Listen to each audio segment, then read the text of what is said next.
Hi, my name is Paul Rogers, and I'm a teacher of English as a second or a foreign language in the US. And I wanted to make this video to discuss my views on teaching pronunciation. I think that when anybody learns a foreign language, the first thing that he or she wants to do is speak it.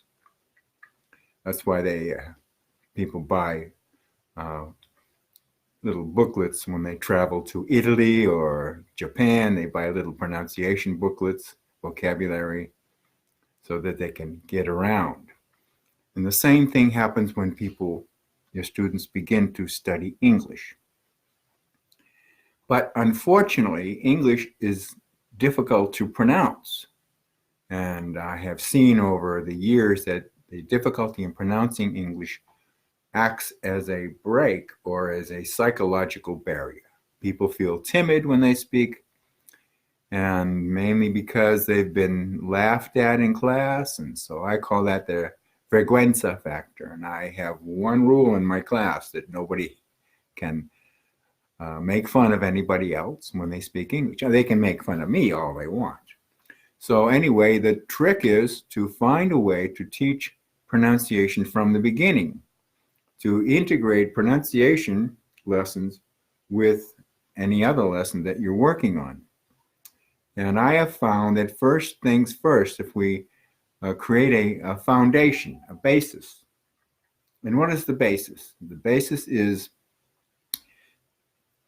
the sounds of the letters G and J, the letter V, TH, short I, short U, and a few others. That is your foundation, your basis.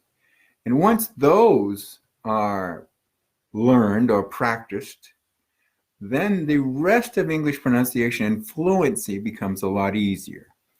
And fortunately, you can practice those sounds using the alphabet, numbers, greetings, and salutations, the days of the week, the months of the year, food, for example, a basic vocabulary, what I call the foundation. It's the foundation of English, actually, to help people master English so that they can speak it comfortably within, I would say, 3 months.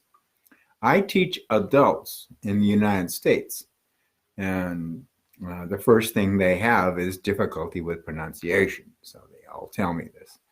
So over many years, I developed a system of teaching pronunciation while the students are learning other lessons. For example, so I wrote some text and I made videos, and you can see my videos on one of my websites here. I have 2 websites that you can see here. The first book I wrote many years ago, actually 35 years ago, was Basic Vocabulary, and I use a bilingual and phonetic method. Bilingual to make sure that the beginning students understands everything, and phonetic to serve as a guide with the pronunciation. For example, here's the alphabet. Accompanying each letter is a phonetic guide of how to speak it. And I write this as easily as I can, because it's not possible to write how to make a sound all the time. Some sounds are not that easy. And then in just about every lesson, I always have an exercise. So when my students come into class, the first thing they learn is the alphabet. And we say the letters in order, A, B, C, D, E, F, G, etc. And then I make faces. I use a sense of humor. When it comes to pronouncing G, I go G. And J, I go J. V, Bechica, I go V. It's important to have a sense of humor to relax people. Plus, it is funny. English is funny to pronounce. Compared to other languages, English is probably one of the most difficult to pronounce. So, plus a sense of humor in the class relaxes the student and helps them with the confidence of learning how to pronounce English.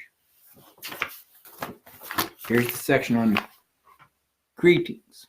Again, the word is written first in English and then phonetically in my style, then with the Spanish translation. This again is for beginners.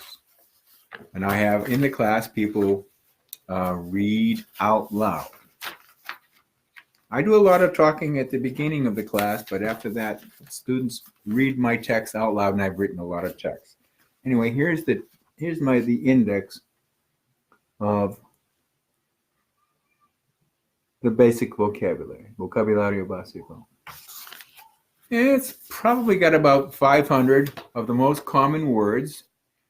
And what I do also is I do a lot of repetition. At first I show how the sound is made, the letters made, or the word is pronounced. And then I use a lot of repetition. Then later I use reminders. If somebody is reading out loud and they're having difficulty with the sound of G, I'll make a reminder not to put too much pressure on people, because I give people exercises to do at home. I have a lot of tongue twisters, which we do in class, and which I encourage everybody to do at home. And my one website called pumarosa.com has tongue twisters in lesson 15. And I also made some videos, which I put on my other website, inglesconprofepablo.com. Videos and on text. I have a lot of text. Where is my...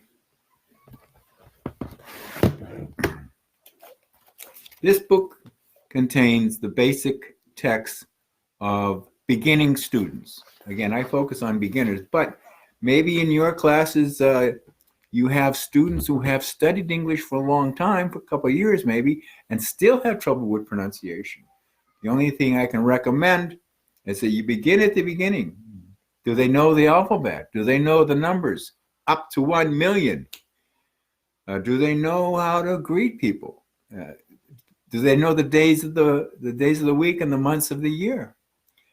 And once that happens, and can they say the sounds? Can they pronounce it fairly well? And then you can listen. I have developed an ear over the years. I can listen carefully to how people speak and pretty much have a good idea of what they need.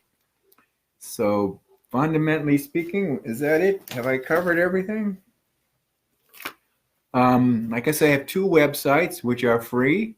Oh, one other point I wanted to make. I do not use the International Phonetic Alphabet, the IPA. I know how it works, and I once knew a student who had studied it. And she told me she had to study the International Phonetic Alphabet for 3 months. I see no need to do it that way. Plus, it's kind of confusing, to tell you the truth. And you have to learn the sounds of the letters and other, the sounds of the words. Anyway, how do you teach the sound of a word or a letter? You have to do it by example, and you have to use humor. You have to do what we call in psychology modeling behavior. You have to show how it's made. Now, is your pronunciation good enough to show to your students? If not, I will give you special lessons, or you can also use my videos and website and texts in your class if you'd like. Just send me if you want to become part of a WhatsApp group. I have WhatsApp groups for teachers and for students. Thank you very much. I hope this is helpful.